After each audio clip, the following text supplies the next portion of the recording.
السلام علیکم ورحمۃ اللہ وبرکاتہ۔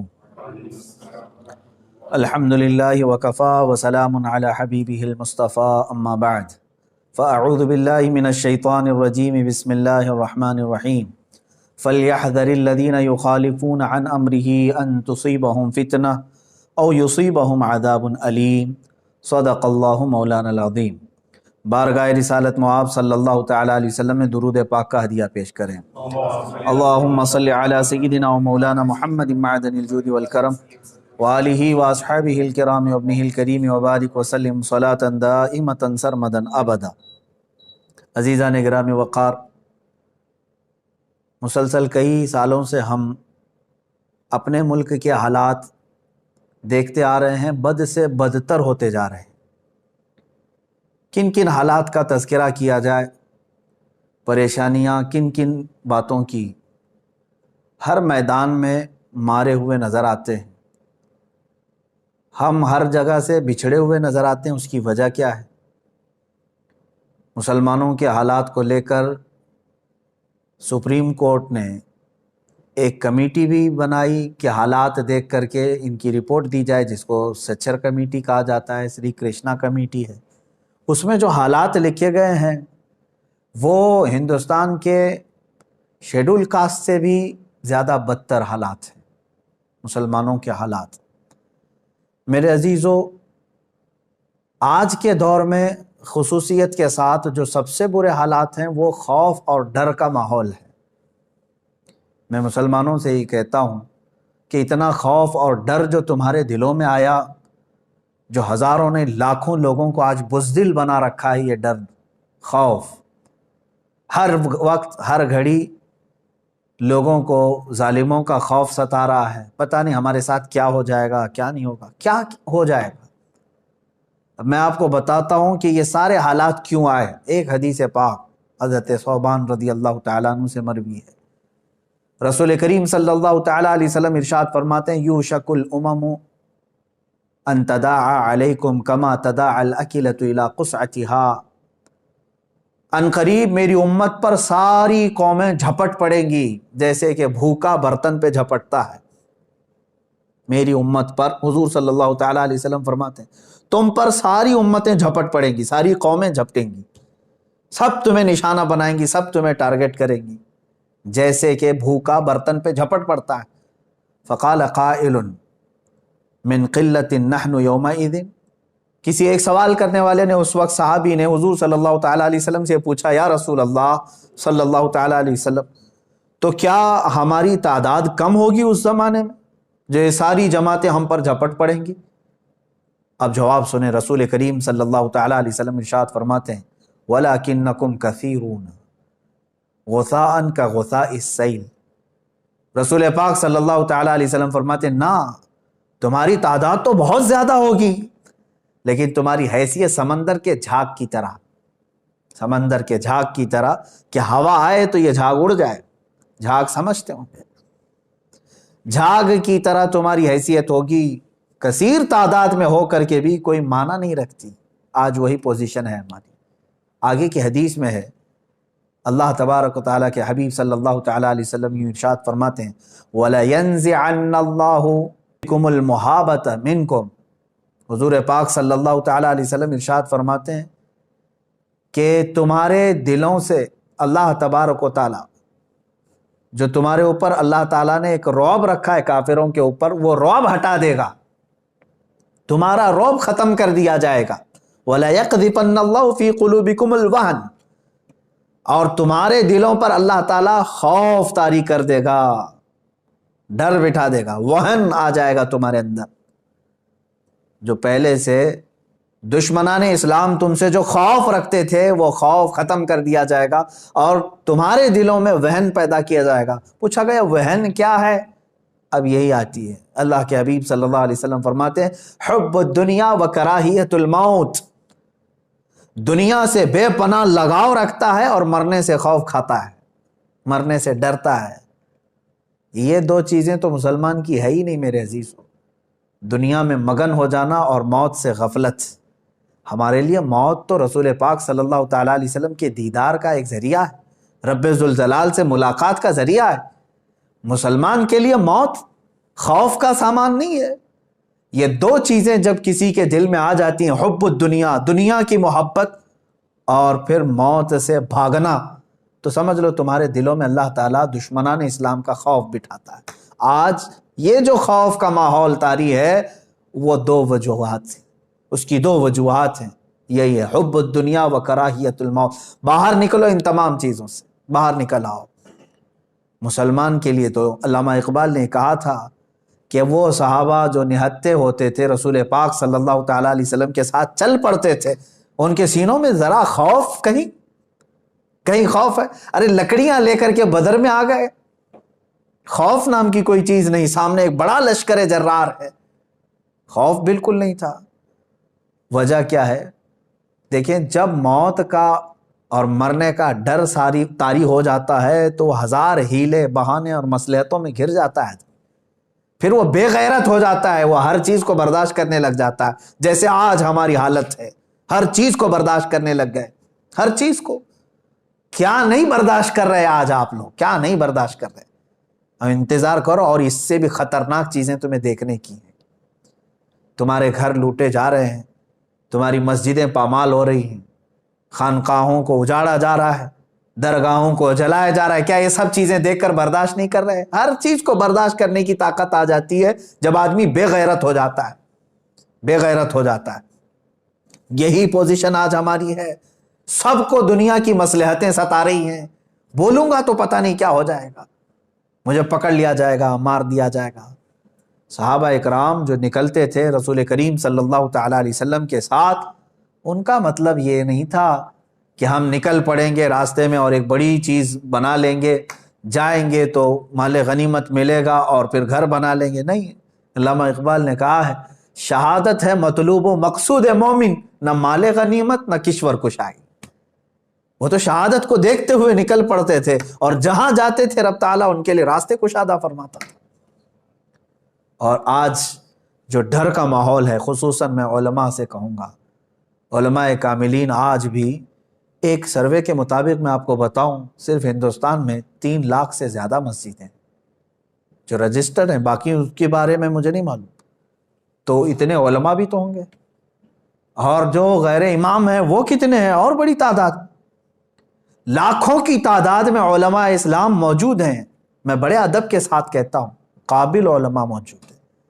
ہو سکتا ہے ان کو بہت ساری مصلحتوں نے گھیر رکھا ہے، بعض حالات ان کے بھی ایسے آ گئے کہ قوم نے بولنے سے روکا، کمیٹیوں نے روک دیا، معاشی حالات نے بولنے سے روک دیا.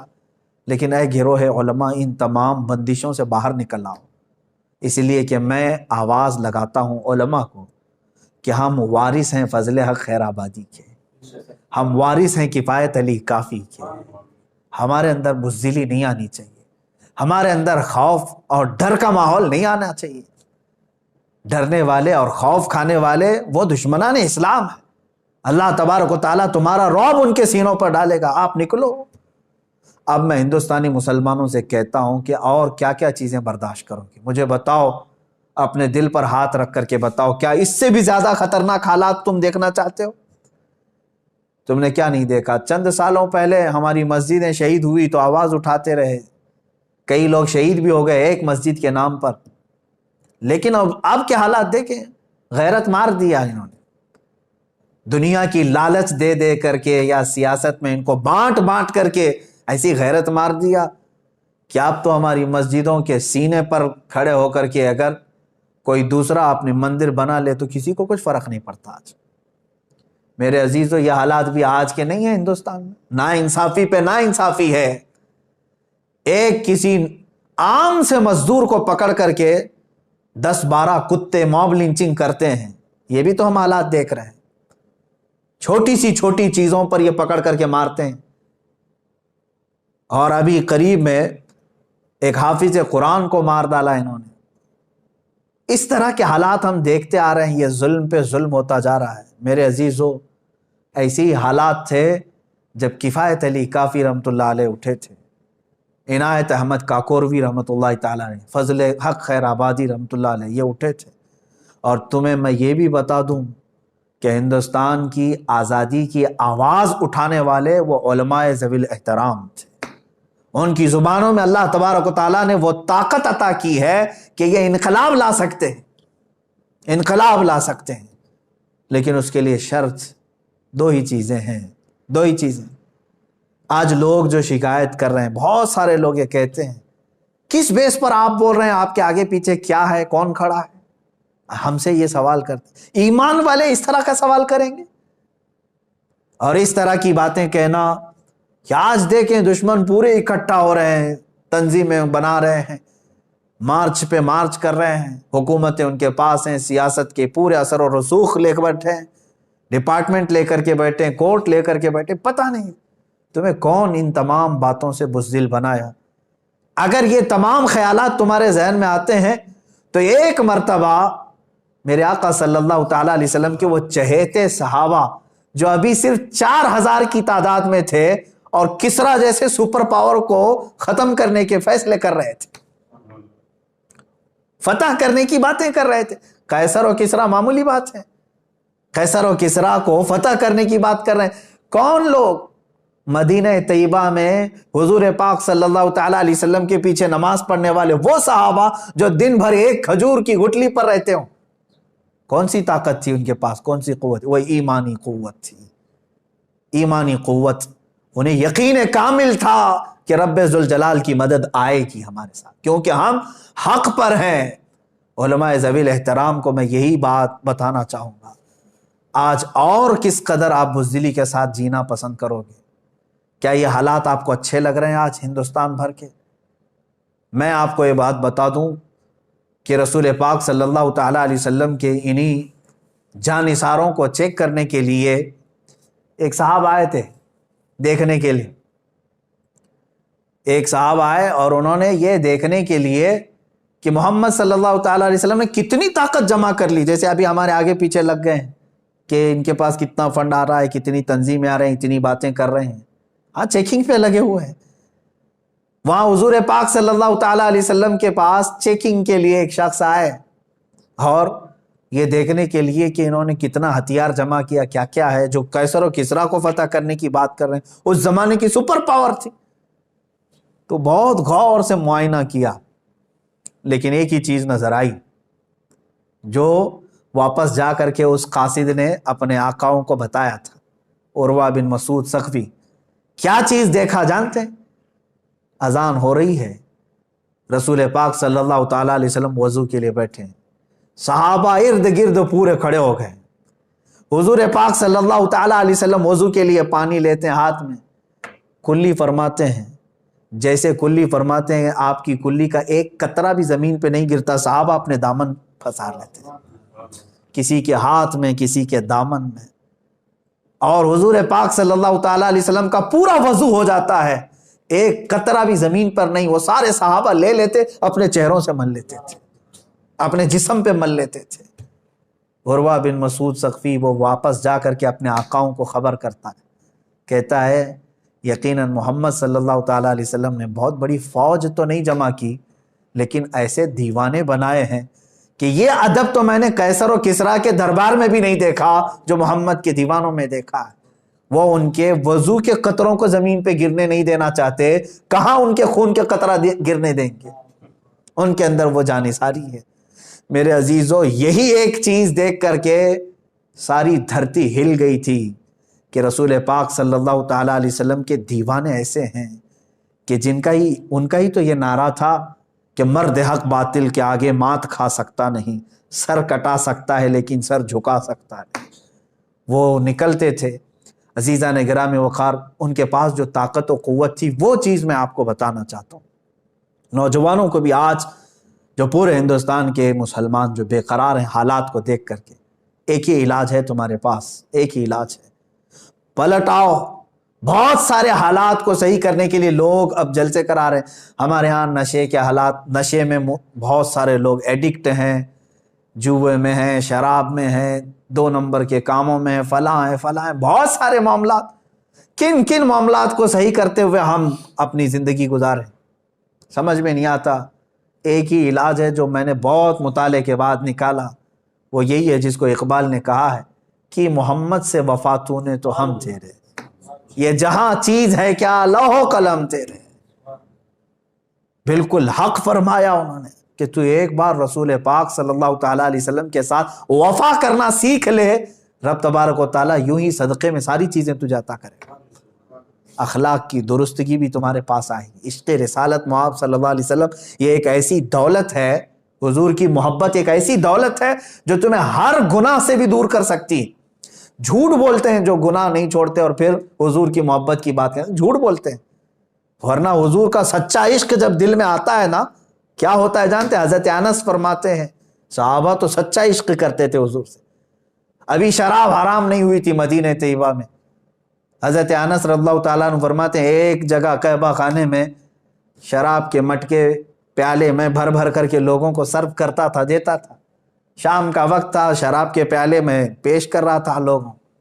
اچانک مدینے میں اعلان ہونے لگا، ایک اعلان کرنے والے منادی نے کہا اللہ کے نبی صلی اللہ تعالیٰ علیہ وسلم پر قرآن کی آیت نازل ہوئی کہ آج سے شراب حرام ہے۔ یہ اعلان ہو رہا تھا گلیوں میں۔ حضرت انس فرماتے ہیں جس کے ہاتھ میں جہاں پیالہ تھا وہیں سے چھوڑ دیا، کسی کے ہونٹوں تک گیا تھا تو وہیں سے چھوڑ دیا۔ یہ نہیں سوچا کہ جا کر کے حضور سے سن لے پہلے بات صحیح ہے کہ نہیں صحیح ہے۔ یہ اس کو کہتے ہیں عشق رسالت محمد صلی اللہ علیہ وسلم جب دل میں آتا ہے تو پھر آدمی حضور کی بات کا خیال کرتا ہے، نہ کہ اپنی پرانی لت کا خیال کرتا ہے۔ اپنی پرانی لتیں چھوٹ جاتی ہیں اگر سچی محبت آئے۔ ایک ہی علاج ہے میرے عزیزوں گناہوں کو چھوڑنے کا بھی، کہ محمد سے وفا تو۔ نمازوں کی پابندی نہیں ہوتی ہے نا، حضور سے محبت کر کے دیکھو تمہیں بستر کانٹے لگنے لگ جائیں گے، اٹھ جاؤ گے یا رسول اللہ صلی اللہ علیہ وسلم میں آپ کا چاہنے والا اور آپ سے محبت کرنے والا۔ آپ نے فرمایا نماز میں میری آنکھوں کی ٹھنڈک ہے، میں سو کر کے پسار کر کے آپ کو تکلیف تو نہیں دے سکتا، میرے محبوب ہیں آپ، ہر چیز کے تم پابند ہو جاؤ گے۔ ایک چیز تمہارے اندر آ جائے، حضور سے وفا کرنا سیکھو، رسول پاک صلی اللہ تعالیٰ علیہ وسلم کی وفاداری۔ عزیزان گرامی وقار، آج میں جو بات عرض کر رہا تھا وہ علماء ذوی الاحترام کے لیے، حالات کی سنگینی کے اعتبار سے۔ آپ کیا سوچتے ہیں کہ ہمارے پاس کچھ نہیں ہے، سیاسی لوگ نہیں ہے، طاقت نہیں ہے، سب کچھ ان کے پاس ہے، ساری چیزیں ان کے پاس رہنے دو، سب ان کے پاس رہنے دو۔ میرے عزیزوں پہلے بھی ایسا ہی رہا ہے، حضور صلی اللہ تعالیٰ علیہ وسلم نے دعوت شروع فرمائی، صحابہ نہتے رہے، سب کچھ ان کے پاس تھا۔ ارے بدر کے میدان میں رات بھر طبلے بج رہے تھے، رقص و سرور کی محفلیں ہو رہی تھی اور گوشت بھونے جا رہے تھے، اور ادھر صحابہ اکرام رضوان اللہ تعالیٰ علیہ مجمعین بغیر چپل کے ہیں، اکثر کے ہاتھ میں تلواریں نہیں ہیں، سونے کے لیے ان کے پاس کوئی چیز نہیں ہے، سب کچھ ہونے کے باوجود بھی رب ذوالجلال نے فتح یابی کسے عطا فرمائی، پوری تاریخ جانتی ہے۔ اب اس کے لیے ہونا کیا چاہیے تمہارے پاس؟ ہونا کیا چاہیے؟ وہ دو چیزیں ہیں جن کو اقبال نے کہا ہے، دو بہت عظیم تلواریں ہیں تمہارے پاس، یقین محکم عمل پہ ہم، جہاد زندگانی میں ہیں یہ مردوں کی شمشیریں۔ دو چیزیں تمہارے پاس اگر آ گئی، پختہ یقین اللہ کی ذات پر اور میرے رسول پاک صلی اللہ تعالیٰ علیہ وسلم کی ذات پر، کہ میں کسی اور کا کتا نہیں، میں رسول پاک صلی اللہ علیہ وسلم کا وفادار ہوں۔ حضرت سفینہ رضی اللہ تعالیٰ عنہ ایک صحابی ہیں، وہ جنگل میں گئے تھے، راستہ بھٹک گئے تھے، ایک شیر دہاڑتا ہوا آ گیا، شیر، جنگل کا شیر دہاڑتا ہوا آ گیا، تو جیسے ہی وہ قریب آیا تو حضرت سفینہ نے کیا فرمایا جانتے ہیں؟ اس صحابی نے کہا انا مولا رسول اللہ صلی اللہ علیہ وسلم، اتنا کہا میں رسول اللہ کا غلام و خادم ہوں۔ وہ شیر دم ہلاتا ہوا وفادار کتے کی طرح آپ کو مدینے تک چھوڑ گیا۔ میرے عزیزو، یہ اگر تمہارے اندر یقین محکم آ جائے، یقین محکم پختہ یقین آ جائے، تو پھر مجھے وہ اقبال کا شعر یاد آتا ہے، نکل کر کے صحرا سے جس نے الٹ دیا تھا تخت روما کو، نکل کر کے صحرا سے جس نے الٹ دیا تھا تخت روما کو، سنا ہے قدسیوں سے میں نے کہ وہ شیر پھر ہوشیار ہوگا، وہ شیر پھر ہوشیار ہوگا، لیکن اس شیر کو ہوشیار ہونے کے لیے یقین پختہ ہونے کی ضرورت ہے۔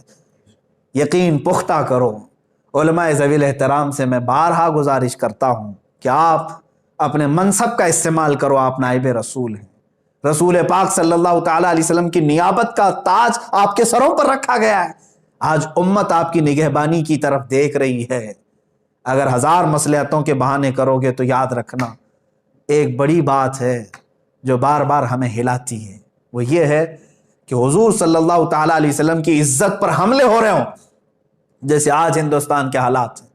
ایک غلیظ پاکھنڈی جو دنیا کا سب سے غلیظ انسان اور سب سے بڑا آتنکوادی جو میرے دیش میں رہ رہا ہے، زہر اگل رہا ہے، زہر پہ زہر اگل رہا ہے، اور رسول پاک صلی اللہ تعالیٰ علیہ وسلم کی عزت پر حملے کر رہا ہے۔ اس غلیظ انسان کی گالیاں سننے کے بعد میرے عزیزوں کھانا پھیکا ہو جانا چاہیے، راتوں کی نیند اڑ جانی چاہیے، علماء کی بھی، تمام مشائخ کی بھی، تمام مسلمانوں کی بھی۔ کیا تمہیں معلوم نہیں ہے کہ رسول پاک سے کمال محبت کا نام ہی ایمان ہے؟ اور ایسے حالات میں ہم اس کو سن کر کے خاموش رہ جائیں تو پھر ہمارے ایمان پر بھی سوال آتا ہے۔ میں جو بات عرض کر رہا تھا وہ یہ ہے کہ حضور کی عزت پر حملہ ہو رہا ہو اور پھر کوئی حضور صلی اللہ تعالیٰ علیہ وسلم کی عزت کی حفاظت کی بات کر رہا ہے، نہیں میں باہر نکلوں گا حضور کے لیے، حضور کی عزت کے لیے میں باہر نکلوں گا، اور پھر سوچتا ہے میری سیکورٹی کیا ہے، میری سیفٹی کیا ہے، تو فرمایا وہ جھوٹا آدمی ہے، جھوٹا آدمی۔ رسول پاک صلی اللہ تعالیٰ علیہ وسلم کی عزت پر جب بات آئے تو صحابہ جیسا وہ عشق آنا چاہیے کہ انہوں نے کبھی نہ اپنا گھر دیکھا نہ کوئی اپنے حالات دیکھے، بلکہ میرے آقا کے پیچھے چل پڑے۔ جنگ خندق کا موقع ہے میرے عزیزوں، حضور پاک صلی اللہ تعالیٰ علیہ وسلم مہینہ بھر جنگ خندق کے موقع پہ مصروف رہے۔ بڑی سخت ان کے لیے آزمائش کا یہ موقع تھا، جس کو سورۃ الاحزاب قرآن پاک میں بھی آئی، جنگ احزاب بھی کہتے ہیں۔ یہاں سے پلٹ رہے تھے جنگ خندق سے، درمیان میں صحابہ اکرام زخمی ہیں، ہاتھوں میں خون رس رہا ہے، کئی جگہ تیروں کے نشان ہیں۔ بیچ راستے میں جبرائیل امین علیہ السلام تشریف لائے، عرض کیا یا رسول اللہ صلی اللہ علیہ وسلم، رب تعالیٰ کا حکم ہے کہ یہیں سے آپ بنو نذیر کا معرکہ سر کرنے کے لیے نکل پڑے۔ ابھی مدینہ نہیں پہنچے، خندق سے مدینہ صرف 5 کلومیٹر کا فاصلہ ہے، آدھا راستہ طے کیے، جبرائیل امین آئے۔ کتنا ٹائم لگتا مدینے جانے کے لیے؟ حضور پاک صلی اللہ تعالیٰ علیہ وسلم نے صحابہ کو مخاطب کر کے کہا، اے میرے صحابہ، جبرائیل امین آئے ہیں اور کہہ رہے ہیں کہ یہیں سے بنو نذیر کا بھی معرکہ سر کرنا ہے، جو غدار ہو گئے رسول پاک صلی اللہ علیہ وسلم کو، جنہوں نے دھوکہ دیا بنو نذیر، ان کا بھی قلعہ کما کرنا تھا۔ صحابہ کو جو تھکے ہوئے ہیں، زخمی ہیں، صحابہ نے، پورے صحابہ میں سے ایک نے بھی یہ نہیں کہا یا رسول اللہ صلی اللہ علیہ وسلم، گھر بار میں دیکھ کے آ جاتا ہوں، مرہم پٹی کر کے آتا ہوں، کپڑے بدل کے آ جاتا ہوں، نہا دھو کے آ جاتا ہوں، دوا لے کر کے آ جاتا ہوں، بلکہ انہی زخمی حالت میں چور چور ہیں زخموں سے، اس وقت بھی وہ کہتے ہیں یا رسول اللہ دیر کس بات کی، چلے ہم آپ کے پیچھے ہیں، چلے ہم آپ کے ساتھ ہیں، لبیک یا رسول اللہ۔ یہ صحابہ کا جذبہ تھا، جس کے بعد اللہ تبارک و تعالیٰ ان کے لیے مدد پہ مدد اتارتا تھا۔ یہاں بیٹھ کر کے تسبیح گھما کر کے لوگ کہتے ہیں اللہ کی مدد کیوں نہیں آ رہی ہے، اللہ کی مدد کیوں نہیں آ رہی ہے۔ اگر تسبیح گھمانے سے ہی مدد آنی تھی تو رسول پاک صلی اللہ علیہ وسلم مدینے سے 160 کلومیٹر نہیں چل کر کے جاتے، حضور خود مدینے میں بیٹھ کر کے دعا کرتے تو سب سر ہو جاتا۔ اللہ رب العزت کا دستور یہ ہے کہ تم اپنے ہاتھ پیر چلاؤ، تم باہر نکلو، میدان میں آؤ، اپنے عمل کو پیش کرو، پھر اللہ تمہاری مدد فرمائے گا۔ اب میں یہاں پر ڈر اور خوف کے ماحول کو ختم کرنے کے لیے چند باتیں عرض کروں گا۔ کس سے خوف کھاتے ہو؟ ظالموں سے، موجودہ حکومتوں سے، کہ یہ پریشر کریں گے۔ میرے عزیزو، یہ اس سے بڑھ کر کے تمہارے لیے سعادت کی بات کیا ہے؟ اے گروہ علماء، جماعت علماء، یہ شعر کب کام آئے گا جو بار بار آپ اپنی تقریروں میں کہتے ہو، کروں تیرے نام پہ جاں فدا، نہ بس ایک جاں دو جہاں فدا؟ یہ عمل میں کب آئے گا؟ خالی تقریر میں آئے گا؟ لوگوں کے جذبات اور ان کے نعروں کے لیے آئے گا؟ اگر موقع آ گیا تو چلو، حضور کے نام پر جان فدا کرنا ہے تو چاہے وہ حکام کے ہاتھ سے ہو یا جیل کے سلاخوں سے ہو یا پھانسی کے پھندے سے ہو۔ حضور پاک صلی اللہ تعالیٰ علیہ وسلم کی عزت پر جب بات آ گئی ہے تو ہونا تو یہی چاہیے تھا کہ کلیجہ پھٹ جائے۔ آج اتنی غلیظ گالیاں سننے کے بعد آدمی آپے سے باہر ہو جاتا ہے۔ میرے عزیزو، آپ کے باپ کو اور ماں کو کوئی گالی دے دے تو آپ برداشت نہیں کرتے، پولیس اسٹیشن بعد میں جاتے ہیں، پہلے ہی اس کے ساتھ آپ پتہ نہیں کیا کیا معاملات کر جاتے ہیں۔ یہاں مجھے حیرت ہو رہی ہے، افسوس ہے اس بات. یہ باتیں میں اس لیے عرض کر رہا ہوں کہ اب مجھے امید نہیں رہ گئی کہ یہ حکومت وقت ہمارا کچھ سنے گی، اس لیے کہ جگہ جگہ پردرشن، جگہ جگہ پروٹیسٹ، FIR، کیا نہیں کر لیا ہم لوگوں نے. سب لوگ گہار لگاتے تھک گئے. یہ صاف اپنا بتا رہی ہیں موجودہ حکومتیں کہ ہم ایسے غلیظ پاکھنڈیوں کی حمایت میں. اگر یہ ان کی حمایت نہیں کر رہے ہوتے تو یہ کھلے سانڈ کی طرح گھوم رہے ہوتے آج. یہاں تو ایسا ہے کہ موجودہ حکومت کے کسی ایک منسٹر پر کوئی کامیڈی کر لے تو اسے جیل ہو جاتی. کروڑوں مسلمانوں کے رسول صلی اللہ تعالیٰ علیہ وسلم کی کردار کشی وہ بار بار کر رہا ہے. ایسا بھی نہیں کہ چھپ کر کے فیک ID سے کیا، ارے پریس کلب آف انڈیا میں بیٹھ کر کے کر رہا ہے کھلے عام. اس کو اجازت کیسے ملتی، پرمیشن کیسے ملتی، اور کھلے عام وہ چندہ کرتا ہے. حد ہو گئی. وہ ہندوستان کے سمویدھان کو بدلنے کی بات کرتا ہے، اور دوسری شخصیات کو بھی نہیں چھوڑا اس نے. گاندھی جی کو گالیاں دیتا ہے، امبیڈکر کو گالیاں دیتا ہے، سائی بابا کو گالیاں دیتا ہے، APJ عبد الکلام کو تو کہتا ہے وہ دیش دروہی تھا. یہ سب چیزیں سن کر کے بھی حکومت کا نظریہ اب آپ کو نہیں سمجھ میں آ رہا؟ اب آپ کو نہیں لگ رہا ہے کیا یہاں سے انصاف کی امید رہ گئی آپ کو؟ اس لیے میرے عزیزو، یہاں سے انصاف کی امید نہیں. اب اللہ رب العزت ہی ہمیں عدل عطا فرمائے گا. رب ذوالجلال کی بارگاہ، یہ تمہارا امتحان ہے، تمہارا امتحان ہے. یاد رکھ لینا، اللہ تبارک و تعالیٰ تمہیں آزمائے گا. اب یہ چیز دیکھ کر کے مجھے ایسا لگتا ہے اسپین کے جو حالات تھے وہ یہاں دہرائے جا رہے ہیں. چند دنوں پہلے ہم نے دیکھا تھا، ہمارے مطالعے میں ایک مضمون آیا بھی تھا کہ یہاں کی ایک کٹر واد تنظیم اسپین جا کر کے معائنہ کر کے آئی تھی دیکھنے کے لیے کہ 700 سال مسلمان وہاں تھے اسپین میں کیسے ختم ہو گئے. یہ سب سروے کر کے آئے وہاں جا کر کے. یہاں کی ایک کٹر واد تنظیم جا کر کے سروے کر کے آئی. وہاں کے دانشوروں نے ان کو بہت ساری باتیں بتائی، جس میں سے ایک بات یہ بھی بتائی تھی کہ ہم نے سب سے پہلے مسلمانوں کے دلوں سے عشق رسول ختم کر دیا تھا. رسول پاک کو سیریس لینا ہم نے ان کو ختم کروا دیا تھا.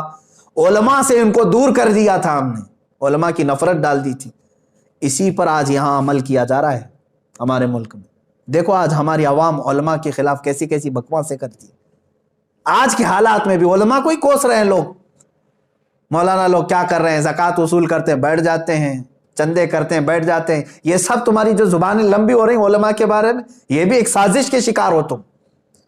میرے عزیزو ٹھیک ہے، علماء اگر کوئی سستی کر رہا ہے، بولنے کا ایک طریقہ ہوتا ہے. کیا آپ اپنے باپ کو ایسے ہی کہتے ہیں باپ میرا آج گھر میں کیوں بیٹھ گیا، ڈیوٹی پہ کیوں نہیں گیا؟ ادب ہے، تمیز ہے، سلیقہ ہے. پوچھا جاتا ہے کیا آپ کو کوئی تکلیف تو نہیں ہے، میں آپ کے ساتھ کھڑا ہو جاؤں، آپ بھی آگے آ جائیے. یہاں کے حالات دیکھ کر کے بھی مجھے یہی لگتا ہے کہ علماء سے ان کو دور کیا گیا ہے. بہت سارے تو ہیں علماء کی نفرت میں جی رہے ہیں آج. دوسری چیز، عشق رسول کو ختم کرنے کا جو ایک بہت بڑا مشن چلایا گیا تھا وہ بھی یہاں پر چل رہا ہے. اسی سے اندازہ لگاؤ میرے عزیزو، آج غلیظ گالیاں میرے رسول پاک کو دی گئی ہیں. پورے ہندوستان بھر میں تقریباً 300 کے قریب MLA ہیں. ان میں سے کتنے لوگ اپنے پاور کا استعمال کر کے اس کی زبان روکنے کا مطالبہ کیے؟ کون ہے؟ تم نے کون سے نبی کا کلمہ پڑھا ہے؟ کس رسول کا کلمہ پڑھے ہو؟ میں تمام جو عہدے دار ہیں ان سے پوچھتا ہوں ان کے دلوں میں ایمان رہ گیا کہ نہیں رہ گیا؟ اب پھر میں آپ کو بتاتا ہوں، میں نے ایک جملہ کہا تھا، اگر اس وقت جو میں آواز اٹھا رہا ہوں، ظاہر سی بات ہے مجھے میرا انجام معلوم ہے، پھر بھی اللہ رب العزت کی ذات، رب ذوالجلال کی ذات جو چاہے وہی ہوگا. اگر رب تبارک و تعالیٰ چاہے میری حفاظت کے لیے، پوری دنیا میرا بال بیکا نہیں کرے گی. اور اگر اللہ رب العزت نے میری تقدیر میں لکھا ہے تو پھر وہ ایک دن کیا، ایک گھنٹے میں بھی میرے ساتھ کچھ بھی ہو جائے گا، لیکن اس کو میں اپنے ساتھ فخر کے ساتھ لے جاؤں گا. اس لیے کہ ہمارا مقصد یہی ہے، شہادت ہے مطلوب و مقصود مومن. جب تک جئیں گے حق بول کر کے جئیں گے انشاءاللہ. اپنی امت سے کوئی چیز چھپا کر کے نہیں جئیں گے، اور ظالموں کے خلاف آواز اٹھا کر کے جئیں گے. مجھے ان کی بات یاد آتی ہے، علامہ کفایت علی کافی رحمۃ اللہ علیہ. انگریزوں نے پکڑ کر کے جانتے ہیں رات کے وقت ان کے کپڑے اتار کر کے ان کے جسم پر استری پھیرتے تھے، گرم استری پریس پورے جسم پر لگاتے تھے جب چمڑی جل جاتی تھی، ظاہر سی بات ہے پریس لگ جائے جسم پر، چمڑی جل جائے، ایک عالم ربانی کی بات کر رہا ہوں، جب جسم جلتا تھا تو وہ انگریز نمک آپ کے جسم پر چھڑکتے تھے، اس جلی ہوئی چمڑی کے اوپر نمک چھڑکتے تھے، لیکن اس عالم باوقار نے، عالم حقانی نے ایک بار بھی ٹس سے مس ہونے کا فیصلہ نہیں کیا، کبھی ارادہ نہیں کیا، مسلسل کئی دنوں تک یہ تکلیف ان کو دی گئی۔ اس کے بعد مراد آباد کے بھرے چوراہے میں لا کر کے مجمع عام کے سامنے ان کو پھانسی پر لٹکایا جائے۔ جب ان کو لا کر کے سارے مجمع میں پھانسی دی جا رہی تھی تو مجمع تھا اس وقت بھی، لوگ کچھ رو رہے تھے، کچھ دیکھ رہے تھے۔ کفایت علی کافی رحمۃ اللہ علیہ کے متعلق لکھا گیا ہے کہ جب وہ جا رہے تھے تو ان کی پیشانیوں پر ذرا برابر بھی کوئی فکر کے آثار نہیں لگ رہے تھے، خوشی سے جا رہے تھے، خوشی سے جا رہے تھے۔ پھانسی پر لٹکنے سے پہلے ہی جانتے ہو آپ، انہوں نے میسج دیا تھا اپنی قوم کو کہ آخری مرتبہ ہے لوگوں سن لو۔ اگر ان کی آخری کوئی خواہش تھی تو صرف اتنی تھی کہ ایک بار رسول پاک کی شان میں نعت پڑھ لیں، جس کے لیے ہم نے زندگی گزاری۔ اور کیا کہا بھی کیا انہوں نے، اللہ اکبر، کوئی گل باقی رہے گا نہ چمن رہ جائے گا، پر رسول اللہ کا دین حسن رہ جائے گا، سب فنا ہو جائیں گے حشر تک، سب فنا ہو جائیں گے کافی وہ، لیکن حشر تک نام حضرت کا زبانوں پر چلن رہ جائے گا۔ یہ پورا کا پورا سسٹم لے کر کے بھی اسلام کے خلاف کھڑے ہو جائیں۔ ایک پاکھنڈی زہر اگل رہا ہے ایک جگہ گوفے میں بیٹھ کر کے، کیا سمجھتا ہے کہ اسلام کو ہلا دے گا؟ یاد رکھنا، اسلام یہ گڈی گڈے کا کھیل نہیں ہے، اس کی جڑیں تحت الثری میں ہیں اور اس کی شاخیں اوج ثریا پر ہیں۔ الحمدللہ اسلام تیری نبض نہ ڈوبے گی حشر تک، تیری رگوں میں رواں خون ہے چار یار کا۔ یہ سب سسٹم لے کر کے بھی اسلام کا کچھ نہیں کریں گے، بس اتنا ہے کہ یہ اپنی غلاظت اور اپنی حیثیت بتانے کے لیے بار بار اس طرح کے آ جاتے ہیں۔ میں یہ کہنا چاہتا ہوں اے علماء ذوی الاحترام سے اور اے سنی مسلمانوں، خوف نہ کرو، ڈرو مت، حق بولنا سیکھو، مصلحتوں سے نکل آؤ۔ ایک دن موت آنی ہے نا ہماری، کیا اس میں بھی تمہیں شک ہے؟ ہو سکتا ہے کہیں چھوٹ جائے گی موت، ہو سکتا ہے بچ جاؤ، اس میں شک ہے؟ ہر ایک کو پتا ہے موت آنی ہے، لیکن کیا ہی اچھا ہوتا کہ حضور پاک کے عزت پر مر جائیں، دنیا سے جانا ہے نا، دنیا سے رسول پاک صلی اللہ تعالیٰ علیہ وسلم کے نام پر جائیں، یہ کتنے سعادت کی بات ہوتی۔ اور علامہ فضل حق خیر آبادی، اب بہت سارے لوگ مجھے بھی یہ کہہ رہے تھے جیل میں ڈال دیں گے اور وہ کر دیں گے، گرفتار کر دیں گے۔ میرے عزیزوں، ان تمام چیزوں کو تو بہت پہلے سے سوچتا ہوں، انتظار کرتے ہیں، کوئی مسئلہ نہیں ہے۔ مظفر کو مقید نہ سمجھ اے سیاد، میری اسیری بھی سنت آبائی ہے، ہمارا قید ہونا بھی ہمارے آبا و اجداد کی سنت ہے۔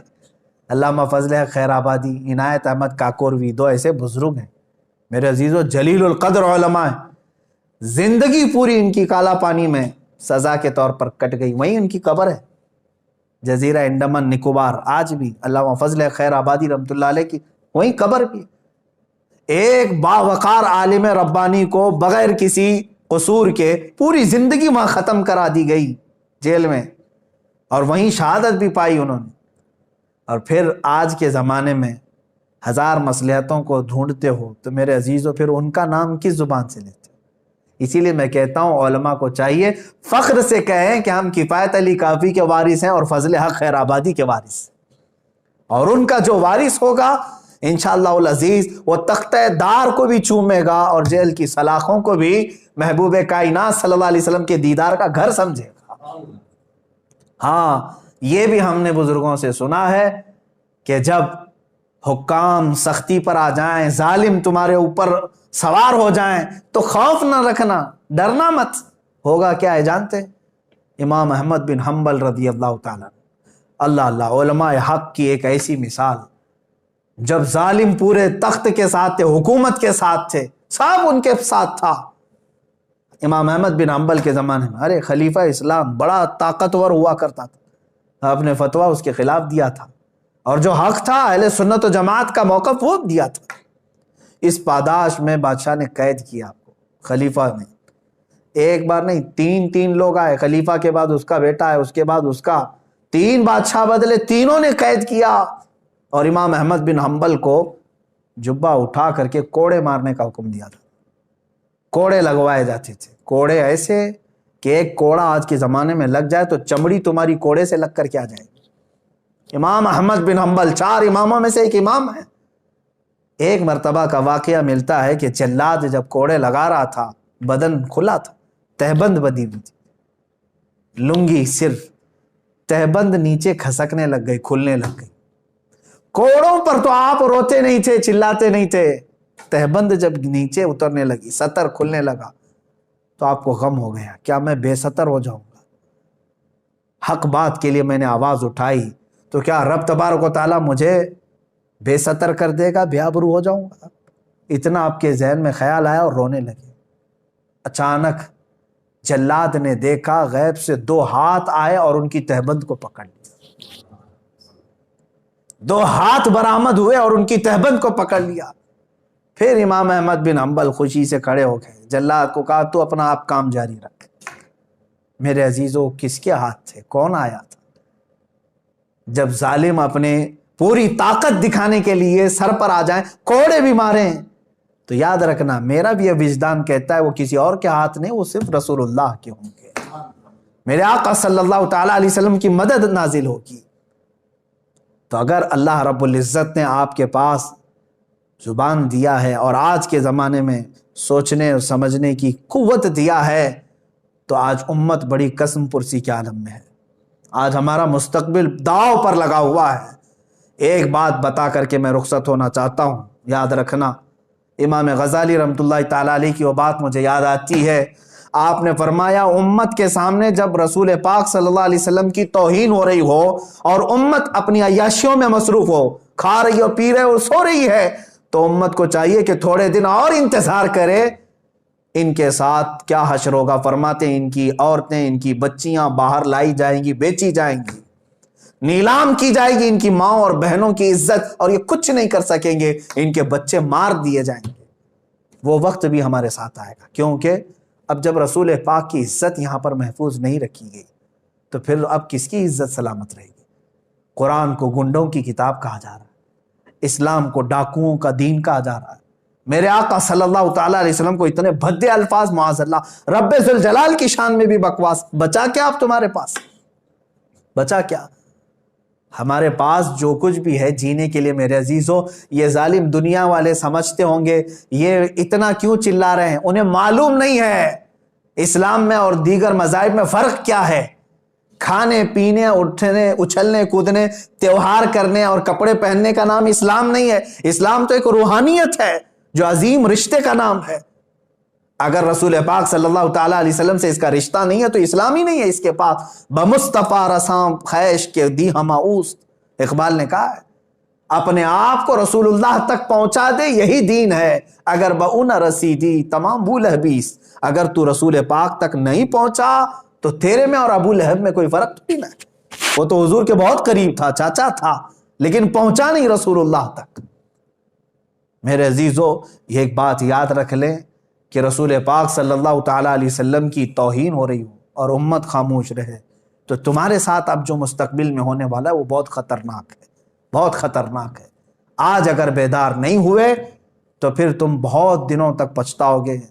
معاذ اللہ رب العالمین، ایک شخص نے یہ تحریر لکھ کر کے کہا تھا، سعودی عرب میں جدہ کے کچھ گھروں میں مسلمان بچے باہر پڑھنے کے لیے گئے اور واپس آ کر کے اپنے ماں باپ سے پوچھتے ہیں ہو از دا محمد،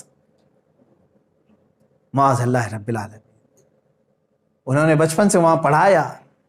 اس ایک رائٹر نے ایک تحریر لکھ کر کے کہا تھا کہ اے مسلمانوں، شاید تمہارے ساتھ بھی یہی ہو جائے کہ دشمن ہر جگہ سے تمہارا ایمان اور تمہارے عشق رسالت کا دشمن ہر چیز سلب کرنے کے لیے تیار ہے، اور ایک بڑی بات، ایک بڑی خانقاہ، ہماری معظم خانقاہ ہندوستان کی، ان کے سجادہ نشین، اللہ رب العزت ان کی عمر دراز فرمائے، حضرت نے مجھ سے ایک بڑا جملہ کہا، میں بطور نصیحت کرتا ہوں۔ وہ رو رہے تھے بات کرتے کرتے، کہہ رہے تھے کہ جب رسول پاک صلی اللہ تعالیٰ علیہ وسلم کی اتنی توہین ہو گئی تو اب یہاں جینے کا مزہ کیا ہے، کھانے میں کیا مزہ رہ گیا ہے؟ وہاں تو حضرت ابو بکر صدیق رضی اللہ تعالیٰ عنہ، ایک شخص آیا قاصد حضور کی داڑھی شریف کی طرف ہاتھ کر کے بات کر رہا تھا، تو حضرت ابو بکر کو برداشت نہیں ہوا. آپ نے ہاتھ اس کا جھٹک دیا اور کہا دوبارہ اگر ہاتھ اٹھا تو تیرے جسم کے ساتھ ہاتھ بھی نہیں رہے گا، حضور سے بات کر رہا ہے تو. یہ ان کا جذبہ تھا. اور صلاح الدین ایوبی کی بات میں نے کہا، برنس نے صرف اتنا کہا تھا ایک مسلمان قافلے کو لوٹ کر کے بلاؤ اپنے محمد کو مدد کے لیے. حضرت صلاح الدین ایوبی کو جب یہ بات پتا چلی کہ ایک عیسائی جرنل نے میرے آقا کے بارے میں ایسا جملہ کہا ہے، تو جانتے ہیں 2.5 سال تک صلاح الدین ایوبی بستر پر نہیں سوئے. 2.5 سال تک بستر پر نہیں سوتے تھے اور اپنے پیر لمبے نہیں کیا، اور کہا کہ جب تک اس گستاخ رسول کو پکڑوں گا نہیں میں تب تک بستر پر نہیں سوؤں گا. آج ہمارے حالات کیا ہیں؟ سارے عیش مزے سب تو ویسے ہی چل رہے ہیں. علماء اور خانقاہیں، آپ کیا سمجھتے ہیں خانقاہیں کس کے نام پر چل رہی؟ رسول پاک صلی اللہ علیہ وسلم کے نام پر. اگر آج حرکت نہیں آئی ہمارے اندر تو پھر سب کچھ چھین لیا جائے گا، کوئی چیز باقی نہیں رہے گی تمہارے ہاتھ میں، کوئی چیز نہیں. مٹتے ہوئے بھی ہم نے دیکھا ہے بہت سارے لوگوں کو، تاریخیں ختم ہو جاتی ہیں، قومیں پوری کی پوری ختم کر دی جاتی ہیں اگر میرے آقا صلی اللہ تعالیٰ علیہ وسلم سے وفاداری نہیں کی. میں آپ سے پوچھتا ہوں، مسلمانوں سے بھی، علماء سے بھی، ارے زندگی بھر رسول پاک کا نام لے لے کر کے کھاتے رہے، زندگی بھر انہی کا صدقہ تو کھاتے رہے. جب میلاد آئے تو حضور کے نعتیں، قصیدے، سب ہماری تقریریں، ہماری زندگیاں حضور کے نام پر ہی تو کھا رہے ہیں. آج جب رسول پاک کی شان پر ہرزہ سرائی ہو رہی ہے تو ہماری حرکت دیکھی جائے گی. امتحان کا وقت ہے، یہ ہمارے امتحان کا وقت ہے. میں آج یہاں عام طور پر میسج دیتا ہوں پورے علماء، ایک ساتھ آواز اٹھاؤ، ایک ساتھ آواز اٹھاؤ. یہ نہیں کہ اکا دکا آدمی کوئی کہہ رہا ہے، نہیں، ہر ایک کی ذمہ داری ہے، ہر ایک کی ذمہ داری ہے. ابھی پولیس پرشاسن مجھ سے یہ سوال کر رہے تھے کہ مولانا بہت مسلمان ہیں ہندوستان میں، آپ ہی کو کیوں تکلیف ہو رہی ہے؟ یہ سوال عجیب ہے. میرے عزیزوں، میں نے یہی کہا کہ مجھے دوسروں کا مطلب نہیں ہے، میں سابقہ ٹھیکہ لے کر نہیں بیٹھا، لیکن مجھے درد ہوا، میں آواز اٹھایا. میں یہاں سے یہ کہنا چاہتا ہوں کہ سارے مسلمانوں کو درد ہو، آواز اٹھائیں کہ یہ بند کیا جانا چاہیے، یہ ناٹک بند کیا جائے، اور ایسے لوگوں کو کھلے عام نہیں چھوڑا جانا چاہیے، پاگل کتوں کو اندر بند کر دینا چاہیے. یہ آواز کیوں نہیں اٹھاتے؟ حکومت وقت سے مطالبہ کیوں نہیں کیا جاتا؟ سخت سے سخت ایکشن لینے کا مطالبہ کیوں نہیں کرتے؟ میرے عزیز، میں مانتا ہوں علماء اپنے تئیں سب کر رہے ہیں، میں کسی کا انکاری نہیں ہوں. الحمدللہ ہماری خانقاہیں اپنے لیٹر پیڈ سے احتجاج کر رہی ہیں، یا میدان میں آ کر کے احتجاج کر رہی ہیں، یا اپنی تقریروں سے احتجاج کر رہے ہیں، لیکن اس آواز کو مؤثر بنائیں. وہ مؤثر بنانے کے لیے اپنے دلوں سے خوف نکال دیں. اس لیے کہ میرے آقا صلی اللہ تعالیٰ علیہ وسلم نے فرمایا، افضل الجہاد کلمۃ الحق عند السلطان الجائر، سب سے افضل جہاد ظالم بادشاہ کے سامنے حق بات کرنا. آج تمہارے پاس یہی موقع ہے، حق بات بولو اور سر چڑھ کر کے بولو. اس لیے کہ ہم اپنے گھر کی بات نہیں کر رہے. عزیزان گرامی وقار، بات بہت طویل ہو گئی. آج کے حالات کے اعتبار سے میں پورے لوگوں کو یہ کہنا چاہوں گا، مستقبل تمہارا بہت خطرے میں ہے. نہ سنبھلو گے تو مٹ جاؤ گے. اے ہندی مسلمانوں، تمہاری داستان تک نہ رہے گی داستانوں میں، تمہاری داستان تک نہ رہے گی داستانوں میں. تم اگر صرف خرافات میں رہ گئے آج، واہیات میں رہ گئے اگر آج، تو پھر یاد رکھو تمہارا سخت ترین سوال ہوگا، تم سے سخت ترین پوچھ تاچھ ہوگی اللہ کی بارگاہ میں. رسول کریم صلی اللہ تعالیٰ علیہ وسلم کی عزت کی خاطر تم کیا کرتے تھے؟ یہ سوال تو ہوگا میرے عزیز. علماء سے بھی ہوگا، مشائخ سے بھی ہوگا، جوانوں سے بھی ہوگا، سب سے ہوگا. ہاں، جو بات میں کہہ رہا تھا وہ بیچ میں بھول گیا.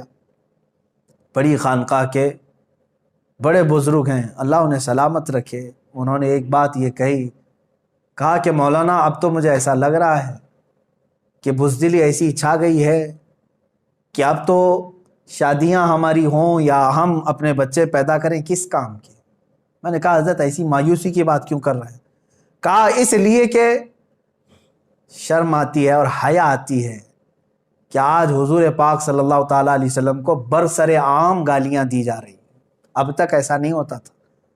چھپ کر کے فیک آئی ڈی میں کوئی بول دیا, ادھر سے ادھر کہیں کتابوں میں, یا کوئی چھوٹا موٹا ادھر ادھر, لیکن اب پوری حکومت کی پشت پناہی کے ساتھ اس کو ساری مدد فراہم کی گئی ہے. ارے باڈی گارڈ ہیں پورے جس کے آس پاس, اور اس سے زہر اگلوایا جا رہا ہے. تو حضرت نے یہ فرمایا کہ اب ہمارے سامنے جب اس قدر غلاظت بکی جا رہی ہے تو پھر اس طرح کی بزدل بچے پیدا کر کے کیا مطلب, کیا رہ جاتا ہے.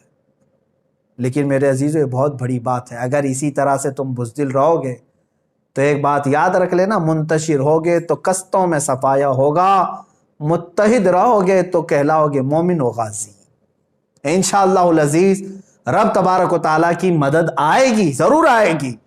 100% سے بھی زیادہ ہمیں یقین ہے کہ مولا ہماری مدد فرمائے گا. لیکن شرط یہ ہے ان کنتم مؤمنین, تم رسول پاک سے وفا کرنا سیکھ جاؤ. تم ساری چیزیں, غلط چیزیں چھوڑو اور کہو ابی امی فدا کا یا رسول اللہ, اے اللہ کے رسول میں اپنا سب کچھ آپ پر نثار کرتا ہوں, قربان کرتا ہوں. دیکھو پھر اللہ کی مدد کیسے آئے گی.